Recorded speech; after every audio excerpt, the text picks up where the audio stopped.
असल मसला ये है जिसमें खान साहब ने बहुत बुरी तरह से मार खाई है, वो ये कि इस अदारे के साथ एक इक्वेशन बना के किस तरीके से मुल्क का निजाम चलाया जा सकता है without allowing the forces to come and participate in the civil running of the country. इसमें वो नाकाम हुए और हर एक को गाली दिए जा रहे हैं, जो मुंह में आ रहा है कहे जा रहे हैं। ओ भाई, क्या 1960s में अयूब खान नामी फील्ड मार्शल नहीं था? ये को पहली दफा तजर्बा हो रहा है। दूसरी बात यह है कि एक सांस में हम ये तो कह देते हैं कि जी देखिए फौज ने क्या कर दिया जी। वो भाई, ये तरमीम जो पास हुई थी ये कहां हुई थी? ये पार्लियामेंट में हुई थी ना, जो इलेक्टेड हाउसेज हैं दोनों, चाहे वो सेनेट है चाहे वो नेशनल असेंबली है। तो ये इल्जामात लगाना या एक प्रोपेगेंडा और एक बयानिया बनाना और बात है, ग्राउंड रियलिटीज और बात है। दिफा भी मजबूत है और मुल्क भी मजबूत इसलिए होगा कि जो एस्टेब्लिशमेंट है उसकी कुट्टी नहीं है सिविलियन सेटअप से। मसाइल वहां होते हैं जहां एक दूसरे के साथ ये स्पीकिंग टर्म्स पर नहीं होते। ये तजर्बा जो है माजी में भी किया, 3 हुकूमतें नून लीग की गई, 3 हुकूमतें ही पीपल्स पार्टी की गई half way through. That is a model to serve. उसके बाद खान साहब आए, उन्होंने बजाय इससे कि उनसे कोई सबक सीखते या उनसे कोई लाइन ड्रॉ करके अपने लिए रास्ता निकालते, उन्होंने कहा वेयर इज द कैट। तो जो वेयर इज द कैट आप कहेंगे तो लड़ाई तो होगी। तो लड़ाई का आगाज खुद खान साहब ने किया कि जिनको वो जमहूरियत का बाप करार देते थे, ये बात हवा में नहीं है, डालें गूगल के ऊपर वीडियो निकल आएगी आपकी अभी भी, वही फिर मीर जाफर हो गए, वही मीर सादक हो गए, वही गद्दार हो गए। कभी किसी ने इसके ऊपर भी गौर किया है कि भाई तब आप क्या कहते थे और अब क्या कह रहे हैं? कब ठीक थे आप, तब या अब?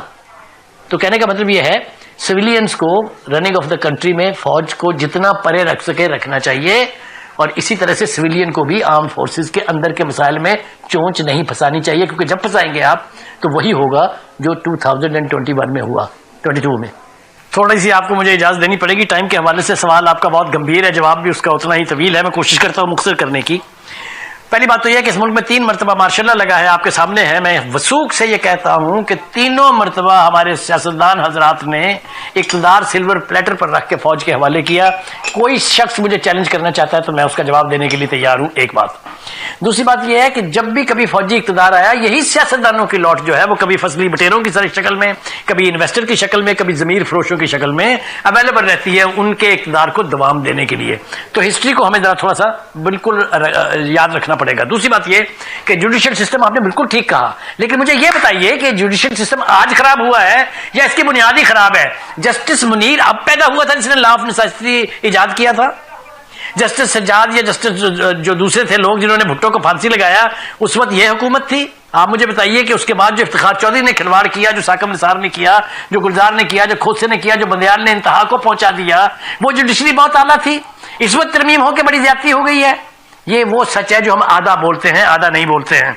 दूसरी तरफ आ जाइए, देखें 3 तरीकों से आप, ये बहुत बड़ी बात है जो मैं कहने जा रहा हूं, मुझे पूरा एहसास है कि इसके ऊपर मेरे लिए बड़ी लहदे होगी, गालियां वालियां पड़ेंगी, लेकिन सच बोलना चाहिए। देखिए गुजारिश ये है, हमारी सिविलियन गवर्नमेंट्स की परफॉर्मेंस को आप कंपेयर तो करेंगे ना किसी के साथ, तो 3 इंटरवेंशन है मिलिट्री डिक्टेटर्स की जो कि नहीं होनी चाहिए थी, वी कंडेम मिलिट्री रूल। लेकिन तीनों को जज कीजिए आप 3 चीजों से, 3 क्राइटेरियन है किसी भी रजीम को जज करने के। मईशत का क्या हाल था, लैंड ऑर्डर की सिचुएशन क्या थी, और इंटरनेशनल अरीना में आप कहां थे। मैं तफसील में नहीं जाऊंगा, सवाल छोड़े जा रहा हूं, ये जवाब और मुआवजना जो है वो कर लीजिएगा, हर एक को उसका जवाब मिल जाएगा, एक बात। दूसरी बात यह है कि इस वक्त जो अदलिया इससे पहले थी तरमीम से 1700 अरब रुपए के फैसले करने बाकी हैं, जो टैक्स देना है बड़ी बड़ी यानी इंडस्ट्रियल यूनिट्स ने। 10 साल हो गए को फैसला किया उन्होंने, किसने रोका था भाई साहब उसको? एनीवे, हैविंग सेड दैट, मैं बता रहा हूं ना, ऐसी ऐसी मिसालें हैं पनामा। आप मुझे बताइए दुनिया की किसी रियासत में कोई ऐसा फैसला जिसकी नजीर कहीं और मिलती हो कि बेटे से आपने तनख्वाह नहीं ली, चलिए जनाब आप इलेक्टेड है, जन्नत में जाए, घर जाए? हुआ कभी कहीं? अच्छा जी, मुझे ये बताइए कि ये कभी हुआ कि किसी के कंधों पर बैठ के आप इक़्तिदार के ईवानों में पहुंच जाएं और फिर उनको गद्दार कहें, फिर उनको मीर जाफर और मीर सादक कहें? ये कहां होता है भाई साहब? ये यही होता है, और वही अब कह रहे हैं। अब आप मुझे बताइए मैं किसकी मानूं? यहां तो आवे का आवा बिगड़ा है ना, हमारे सियासतदान दुरुस्त है। जब ये एलिमेंट्री दुरुस्त नहीं होगी तो कौन सा अदारा चलेगा भाई? कम से कम फौज का ये है कि वहां पर वो कुछ तो खिलवाड़ नहीं होते जो हमारे ईमानों में हुए हैं। क्या आपको याद नहीं है कि ट्रकों में और जहाजों में भर भर के फसली बटेरे लाए जाते रहे? ये जो सक्सेसिव पार्टियां बनी हैं, ये कहां से वजूद में आई हैं? आप देख लीजिए, चाहे वो पीपल्स पार्टी है, चाहे वो नून लीग है, चाहे वो पीटीआई है, कहां से बनी थी ये? दूसरी पार्टियों से उड़ उड़ के लोग आए थे। जब ये रिवाज पड़ेंगे तो ये सारे लोग वल्नरेबल रहेंगे। मैं एक दफा एक चीफ ऑफ आर्मी स्टाफ से मिला, मैं नाम लेना नहीं चाहता हूं, उन्होंने कहा बुखारी साहब हमारा कोई कसूर नहीं है, ये गेस्ट की लिस्ट देखिए किस किस का नाम इसमें नहीं है। किसी को मैंने 4 महीने का टाइम दिया, किसी को 6 महीने का टाइम दिया है मिलने के लिए। जब आपका हाल ये होगा तो नहीं होगी पावरफुल जनाब, और कैसे रोकेंगे आप उसको? तो ये सूरत हाल जो है, हमें इसका इदराक करके सही सूरत हाल को सोल्यूशन दे दें सर, सोल्यूशन दे दें, सोल्यूशन दे दें सर, सोल्यूशन दे दें सर, सोल्यूशन दे दें। आपके पास थोड़ा सा टाइम है,